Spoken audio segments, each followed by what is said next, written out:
नमस्ते मेरे प्यारे बच्चों। हम लोग आज इकाई 6 पौधों में पोषण का दूसरा भाग कर रहे हैं। हमने अपने पिछले कक्षा में क्या क्या पढ़ा कि हरे पौधे द्वारा अपना भोजन स्वयं तैयार करना है ना, कि किस तरह से हरे पौधे अपना भोजन स्वयं तैयार करते हैं। और हरी पत्तियों में प्रकाश संश्लेषण की क्रिया के बारे में हमने पढ़ा। उसके बाद हमने क्या देखा कि किस तरह से पौधे में प्रकाश संश्लेषण हेतु आवश्यक परिस्थितियां होती है। हमने एक परीक्षण करके देखा था और आपसे कहा था कि वो परीक्षण आप करके देखोगे, है ना, कि किस तरह से हमने 4 ग्लास में कि पानी भरा और 2 ग्लास में पानी भरा और एक में जो है एक काले कागज से ढक दिया और एक में जो है बिना पानी के एक पौधे को, और तीनों में क्या किया हमने हमने चारों ग्लासों में हाइड्रिला का पौधे का एक एक क्या डाला, एक डाली, एक छोटी सी, है ना, हमने शाखा जल में डुबोया। तो आज हम अगला टॉपिक देखते हैं। अगला टॉपिक है परपोषी पौधे। तो हम देखते हैं क्या है वे। चलिए, अगला हम कर रहे हैं परपोषी पौधे।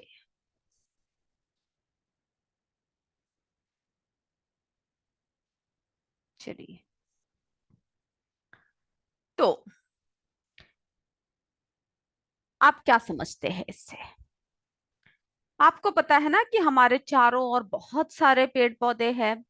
तो हमारे चारों ओर कुछ ऐसे पौधे भी पाए जाते हैं जो अपना भोजन के लिए दूसरे पौधों पर निर्भर है या अपना भोजन स्वयं नहीं बनाते हैं। हमने क्या देखा पिछले कक्षा में, क्या देखा कि पौधे किस तरह से अपना भोजन स्वयं बनाते हैं।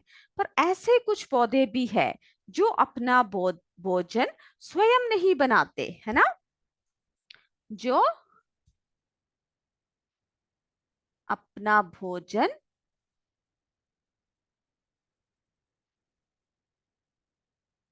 जो अपना भोजन क्या नहीं करते, स्वयं नहीं बनाते,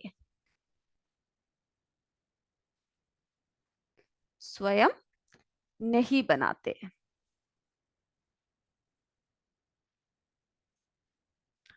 ऐसे पौधों को क्या कहते हैं, परपोषी पौधे कहते हैं।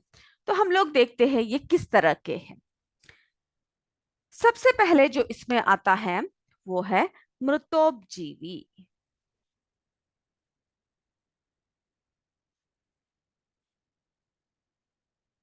मृतोपजीवी, तो देखते हैं क्या है।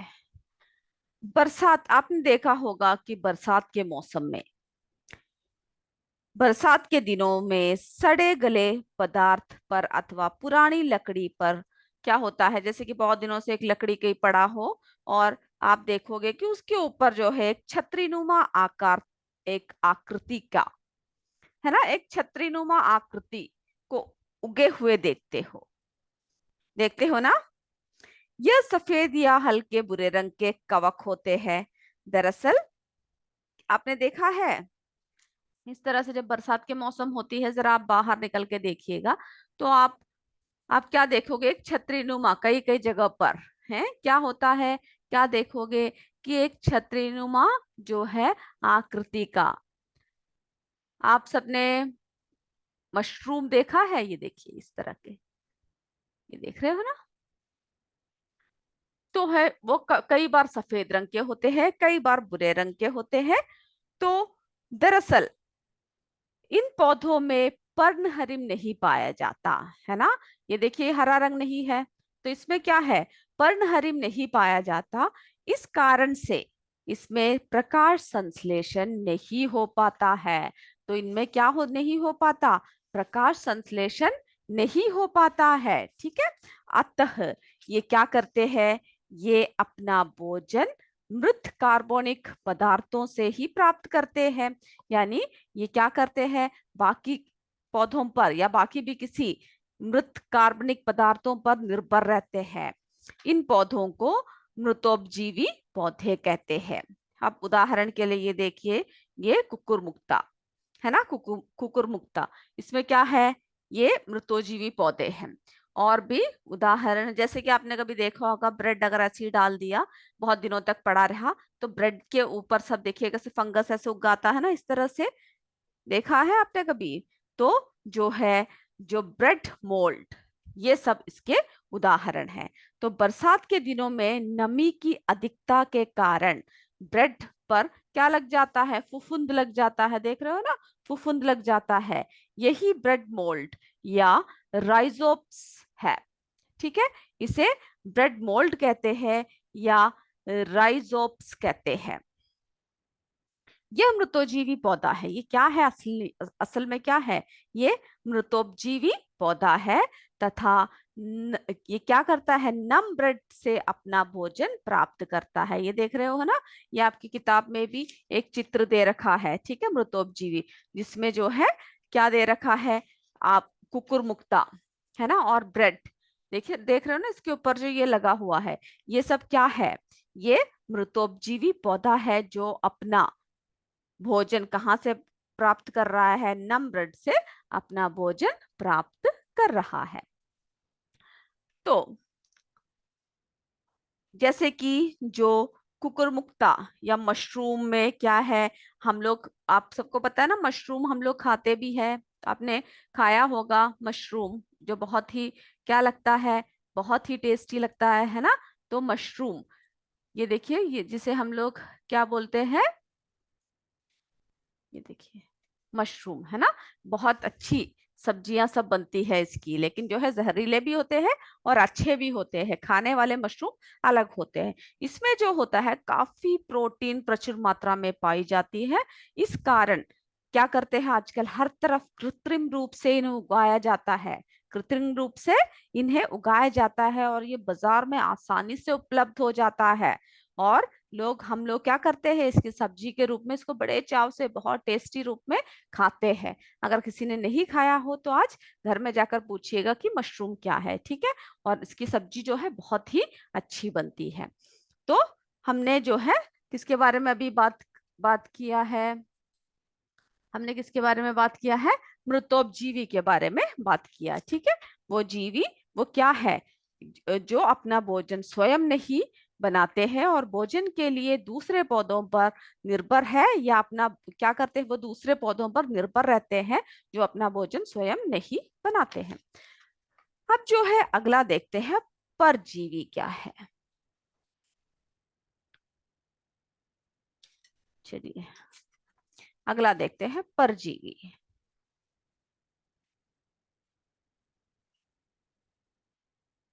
परजीवी, तो आपने, जब आप सड़क के किनारे सब चलते हो, तो अक्सर आपने देखा होगा कि सड़क के किनारे लगे हुए वृक्षों के तने एवं शाखाओं में लिपटी पीले रंग की संरचना, है ना। कई बार आप देखते हो कि एक पेड़ लगा हुआ है और उस पेड़ के ऊपर जो है कोई लता, कोई शाखा, है ना, इस तरह से लिपटी हुई है, जो आपके किताब में एक चित्र दे रखा है 6.4, ठीक है। इस तरह से क्या है, लिपटी रहती है कई बार, और कई बार तो ये पूरे वृक्ष पर छा जाती है। ये जो है सो लिपट लिपट के देख रहे हैं ना, पीला पीला सा, लिपट कर क्या है, पूरे पेड़ पर छा जाता है, ठीक है, पूरे पेड़ पर छा जाता है। यह क्या है, यह अमर बेल है, ठीक है। अमर बेल के जड़ें नहीं होती है, तो ये जो बेल है इसके क्या नहीं होता है, जड़ें नहीं होता है। तो इसीलिए हमें पता है ना, जड़ों से ही पौधे सब क्या करते हैं, मिट्टी आधी क्या है, पानी सबको खींचते हैं ऊपर को। तो इसमें जो है, इसमें क्या नहीं होता है, जड़ें नहीं होता है, ठीक है। यह अपने भोजन के लिए पूरी तरह से पोषी यानी जिस पर ये उगती है, यानी इस पेड़ पर जो उगा हुआ है उस पर आश्रित रहता है। इनमें चूषकांग पाए जाते हैं जिनकी सहायता से यह पोषी से ही भोजन और जल प्राप्त करते हैं। यानी ये क्या करते हैं, इन सबसे से लपट कर, इससे लिपटा रहता है और से चूस कर, है ना, अपना भोजन आदि जो है इस पेड़ से ही प्राप्त करते हैं, ठीक है, ऐसे पौधे पूर्ण परजीवी कहलाते हैं। तो ऐसे ये चित्र देख रहे हैं, इसमें अमरबेल, ये सब क्या है, ये परजीवी है ना। तो ये देखिए चूषक जड़े, ये चूस रहा है इसमें से ये, और ये जो है पोषक पौधा, ठीक है। तो इसमें से ये क्या है, ये परजीवी जो है पौधा है, ये चूषक क्या कर रहे हैं, चूषक जड़े जो ये इसको इस तरह से लपेट कर, है ना, चूस रहा है इससे। तो ऐसे पौधे पूर्ण परजीवी कहलाते हैं। कुछ ऐसे भी परजीवी है जो पर्णहरिम की उपस्थिति के कारण, यानी जो ऐसे भी होते हैं कई पर्णजीवी जिसमें क्या होता है, पर्णहरिम की उपस्थिति के कारण भोजन का निर्माण तो करते हैं, लेकिन जल तथा खनिज लवण के लिए पोषी पर निर्भर करता है। यानी कई ऐसे भी परजीवी होते हैं जो भोजन की क्या करते हैं, निर्माण करते हैं, लेकिन जल आदि किसको चाहिए क्योंकि उनकी जड़ें नहीं होती, इसीलिए वे दूसरे पोषी पौधों पर निर्भर करते हैं। चूंकि ये पौधे होने के हरे होने के कारण अपना भोजन स्वयं बनाते हैं, इसीलिए तो जो हमने दूसरा पौधे देखा वो हरे होते हैं, तो हरे होने के कारण क्या है, वे अपना भोजन स्वयं बनाते हैं, इसीलिए इन्हें क्या कहते हैं, आंशिक परजीवी यानी आधा परजीवी, ठीक है। जैसे चंदन, ये पोषक पौधों की जड़ों पर उगने वाला आंशिक परजीवी है। तो हमने क्या देखा, परजीवी, है ना। तो ये आप चित्र को जरा देख लीजिएगा और ऐसे एक डायग्राम आप हो सके तो बना दीजिएगा। तो देखिए परजीवी,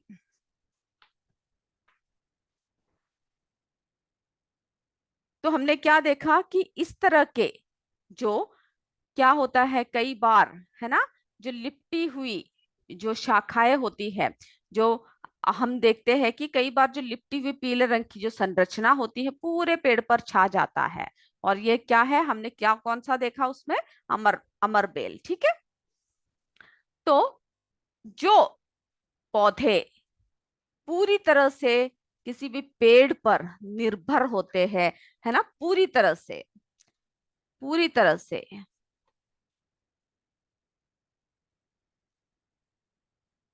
पूरी तरह से क्या होता है, ये अन्य पेड़ों पर निर्भर होते हैं, ठीक है। ऐसे पेड़ को, ऐसे जो है जो लिपटे हुए जो होती है इनको क्या कहते हैं हम लोग, पूर्ण परजीवी, पूर्ण परजीवी। और कई लताएं हमने ऐसे देखी जो हरे रंग के होते हैं, है ना, जो पीले रंग के हैं वो पूरी तरह से दूसरे पेड़ पर निर्भर है, जो हरे रंग के होते हैं वो क्या करते हैं, अपना भोजन स्वयं बनाते हैं, अपना भोजन स्वयं बनाते हैं, लेकिन खनिज और जल आदि के लिए दूसरे पेड़ों पर निर्भर होते हैं। ऐसे ऐसे पेड़ों, ऐसे शाखाओं को हम लोग क्या कहते हैं, क्या कहते हैं, आंशिक, जो खाना स्वयं बनाते हैं लेकिन बाकी सब बातों के लिए दूसरों पर निर्भर होता है, ठीक है। ऐसे इसको क्या कहते हैं, आंशिक परजीवी।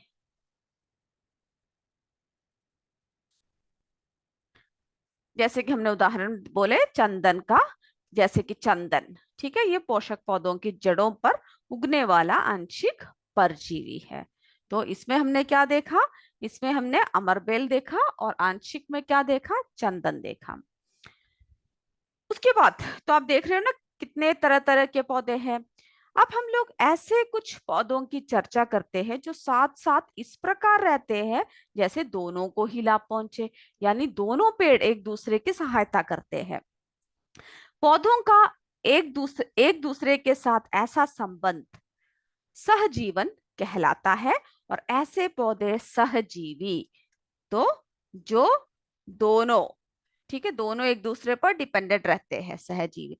जैसे कि आप आप अगर अपने दोस्त के साथ कहीं जा रहे हो, ठीक है, और आपके पास क्या नहीं है, आपके पास जाने के लिए गाड़ी नहीं है, लेकिन आपके दोस्त के पास गाड़ी है, लेकिन क्या है, उसमें पेट्रोल भरने के लिए उसके पास पैसे नहीं है, तो आप क्या करोगे, आप पैसा देकर पेट्रोल भरवाओगे, और आपका दोस्त जो है पेट्रोल भरकर उसके गाड़ी में आपको ले जाएगा। तो यानी क्या है, दोनों एक दूसरे की सहायता करते हैं। तो ऐसों को हम क्या कहते हैं, सहजीवी, ठीक है, सहजीवी। जो किस तरह से होते हैं, यानी एक दूसरे के साथ ऐसा संबंध होता है कि दोनों दोनों को लाभ पहुंचे, ठीक है, दोनों को लाभ हो।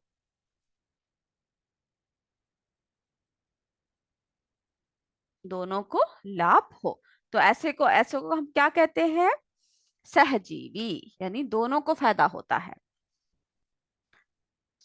तो जैसे कि चना, मटर आदि के पौधे, है ना, आदि के पौधों को अगर कभी आपने देखा हो तो उनकी जड़ों को देखिएगा। यदि ध्यान से देखोगे तो इन पौधों की जड़ों में जो होती है, क्या होती है, गांठें पाई जाती है।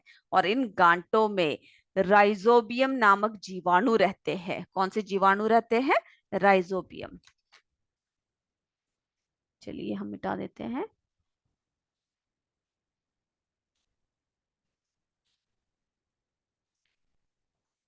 तो हम लोग किसके बारे में बात कर रहे हैं? सहजीवी। ठीक है। तो जो है राइजोबियम,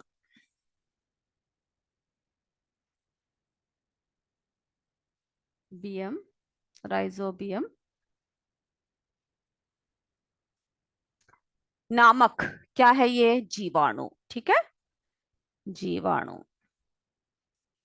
तो उनमें क्या है? राइजोबियम नामक जीवाणु रहते हैं। ये जीवाणु क्या करते हैं? वायुमंडल की नाइट्रोजन को घुलनशील जो है नाइट्रेट्स में बदलते हैं, जो जड़ों के माध्यम से अवशोषित होकर पौधों के अंदर जाती है। तो नाइट्रोजन पौधों के लिए अत्यंत आवश्यक है ना।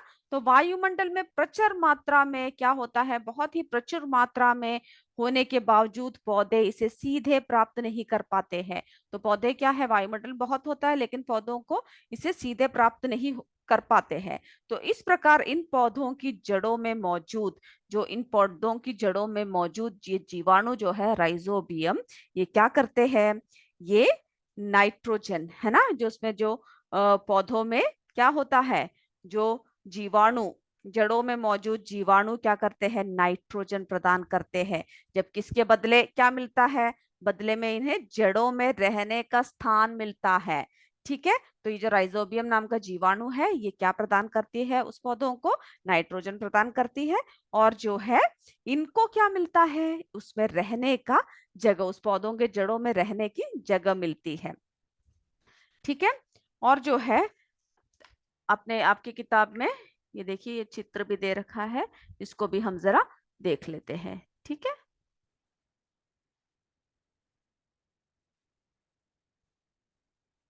ये देख रहे हो ना, मटर के पौधे, इसकी जड़। ये देखिए यहाँ पर जो ऐसे छोटे छोटे गांठ लगे हुए हैं, ये देख रहे हैं ना, ये क्या है? जीवाणुमय ग्रंथियां हैं। ठीक है, ये इसकी मुख्य जड़ है। ये जो है शाखावंत जड़ें है। ठीक है। तो मटर के कुल पौधे, तो ये क्या करते हैं? राइजोबियम जो है जीवाणु जो है नाइट्रोजन प्रदान करते हैं, और इसके बदले ये लोग क्या करते हैं? जड़ों में, है ना, जड़ों में रहते हैं। लाइकन भी सहजीवन का उदाहरण है। और एक और है, वो है लाइकेन। ठीक है, ये भी क्या है? सहजीवन यानी सहजीवी का उदाहरण है। उदाहरण है जहां कवक और शैवाल एक साथ रहते हैं। ठीक है। और क्या आपने ऐसे पौधों को देखा है या सुना है जो कीड़ों को खा जाता है? या आपने कभी ऐसा सुना है? तो आप सोच रहे होंगे ये कैसे संभव है ना, कि पौधे जो है कीड़ों को खा जाए। तो ऐसे भी पौधे होते हैं। ठीक है, ऐसे भी पौधे हमारे प्रकृति में पाए जाते हैं जो कीड़ों को बचा जाते हैं। है ना, ये हमारे लिए काफी हैरानी की बात है। ये पौधे ऐसा क्यों करते हैं, आप सोच रहे होंगे। क्या इनमें पर्णहरिम पाया जाता है? इनमें पर्णहरिम होता है, जिस कारण ये अपना भोजन स्वयं बनाते हैं। ठीक है। तो ये पौधे जो होते हैं, इनमें क्या होता है? पर्णहरिम होता है, जिसके कारण क्या करते हैं? ये अपना भोजन स्वयं बनाते हैं। और इस प्रकार के पौधों को, इस प्रकार के पौधे उन स्थानों पर, कहाँ पर पाया जाता है? उन स्थानों पर पाए जाते हैं जहां पर नाइट्रोजन की कमी होती है। जहां पर किसकी कमी होती है? नाइट्रोजन की कमी होती है। ठीक है, नाइट्रोजन कमी होती है। और अपनी नाइट्रोजन की कमी को पूरा करने के लिए ये पौधे क्या करते हैं? कीटों, यानी कीड़ों को खा जाते हैं, कीटों का भक्षण करते हैं। ऐसे पौधों को हम लोग क्या कहते हैं? कीट भक्षी। कीट भक्षी पौधे कहते हैं। ठीक है, कीट भक्षी पौधे। ऐसे पौधों को हम लोग क्या कहते हैं? कीट भक्षी पौधे कहते हैं। ये अब आप सोचते होंगे इसके एक चित्र दे रखा है, गटपर्णी। जरा उस चित्र को भी आप देख लीजिए। ये देख रहे हो ना, गटपर्णी, गट में रूपांतरित पत्ती, ये देख रहे हो ना, इसकी एक ढक्कन जैसा लगा हुआ है। ये देख रहे हो ना, इन सब में क्या लगा हुआ है? एक ऊपर देखिए, एक ढक्कन लगा हुआ है, देख रहे हो? तो ये जो है गटपर्णी, इसमें क्या है? पौधों की पत्तियां जड़ों की आकार में बदली हुई है। तो जिसकी पत्तियां जो है, ये देख रहे हो ना, जड़ों की आकृति में क्या है? ये पत्तियां बदली हुई दिखाई दे रही है। और जो पत्ती का जो शीर्ष भाग है, इसमें क्या बनता है? एक ढक्कन बनता है, देख रहे हो? इसमें क्या बनता है? एक ढक्कन बनता है। और क्या करते हैं ये? जैसे कि घड़ा है ना, घड़े के अंदर रोम सदृश संरचनाएं है, इसके अंदर जो है ऐसे संरचनाएं, देख रहे हो ना कैसे कैसे संरचनाएं बने हुए हैं। तो बहुत सारे बाल सब लगे हुए हैं इसके अंदर, रोम लगे हुए हैं। जब कोई कीट उड़ता हुआ गट में चला जाता है, जैसे कोई कीट ऐसे उड़ता हुआ अगर इसके अंदर चला जाता है, तो इसमें उपस्थित रोमों में फंस जाता है। जैसे कि मकड़ी को देखा होगा किस तरह से कीड़ों को पकड़ता है, उसी तरह से जो है जब कीड़े उड़ते हुए आते हैं, तब जो है इसमें वो फंस जाता है। और गट के ऊपर स्थित पत्तीनुमा ढक्कन, जब जैसे ही फंसता है, ये पत्तीनुमा ढक्कन क्या हो जाता है? बंद हो जाता है। और अंदर पाए जाने वाले पाचक रसों द्वारा, तो इसके अंदर क्या होता है? पाचक रस होते हैं, जिसके द्वारा कीट को ये पचा लेते हैं। तो भारत में गारो और खासी की पहाड़ियों पर यह पौधा पाया जाता है। ठीक है, कहाँ पर पाया जाता है? गारो और खासी की पहाड़ियों में ये पौधा पाया जाता है। ठीक है, तो ये कीट बख्शी पौधे। ठीक है, तो ये क्या देख रहे हो आप? कीट बख्शी पौधे हमने देखा। और ये जो है, इसके अलावा और भी है कीट बख्शी पौधे, जो है ड्रोसेरा। इन सबका नाम आप याद कर लीजिएगा। फिर विंडसफ्लाई, विंडसफ्लाई,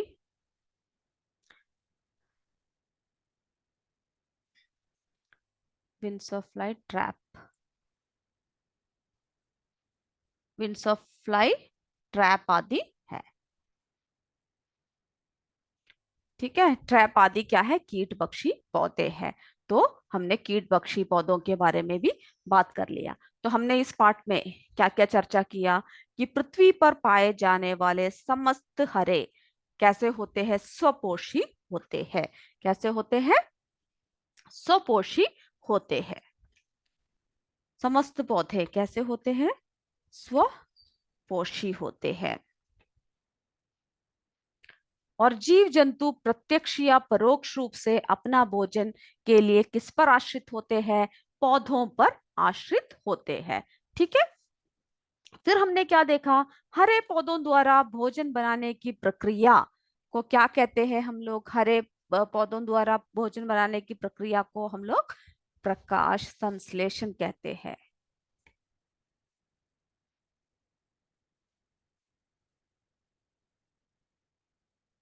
संश्लेषण, ठीक है, प्रकाश संश्लेषण कहते हैं। और प्रकाश संश्लेषण की क्रिया के लिए पर्णहरिम किस किस चीजों की जरूरत होती है? पर्णहरिम, सूर्य का प्रकाश, कार्बन हाइड्रोक्साइड, है ना, कार्बन डाइऑक्साइड, क्या किसकी जरूरत होती है? पर्णहरिम, सूर्य का प्रकाश, कार्बन डाइऑक्साइड गैस, है ना, कार्बन डाइऑक्साइड गैस एवं जल की आवश्यकता होती है। और प्रकाश संश्लेषण का अंतिम उत्पाद ग्लूकोज नामक शर्करा एवं ऑक्सीजन गैस है। तो प्रकाश संश्लेषण के बाद क्या उत्पादित करते हैं? ग्लूकोज। क्या उत्पाद करते हैं? ग्लूकोज उत्पाद करते हैं, ग्लूकोज एवं ऑक्सीजन, ऑक्सीजन ग्लूकोज और क्या उत्पाद करते हैं, ऑक्सीजन उत्पाद करते हैं। ठीक है। और उसके बाद पत्तियों में बना भोजन पौधों के विभिन्न भागों में मंड के रूप में संचित होता है। यानी हमने देखा ना किस तरह से आलू में, किस तरह से टमाटर में, हर सब्जियों में जो बाकी, हर पौधों में जो बाकी बचा हुआ होता है, वो सब किस रूप में संचित करते हैं, वे मंड के रूप में। उसके बाद ऐसे पौधे जो अपना भोजन स्वयं नहीं बनाते हैं या अन्य पौधों पर आश्रित होते हैं, उन्हें परपोषी कहते हैं। है ना। ये चार प्रकार के देखे हमने, मृतोपजीवी, परजीवी, सहजीवी एवं कीट भक्षी। तो इस इकाई में पौधों के पोषण में हमने इन सब बातों के बारे में चर्चा कर लिया है।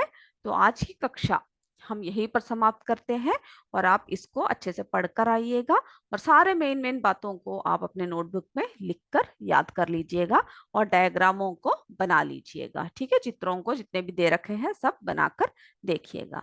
तो इसी के साथ हमारी कक्षा हम समाप्त करते हैं। जय विद्या शक्ति, जय हिंद, जय भारत। धन्यवाद मेरे बच्चों।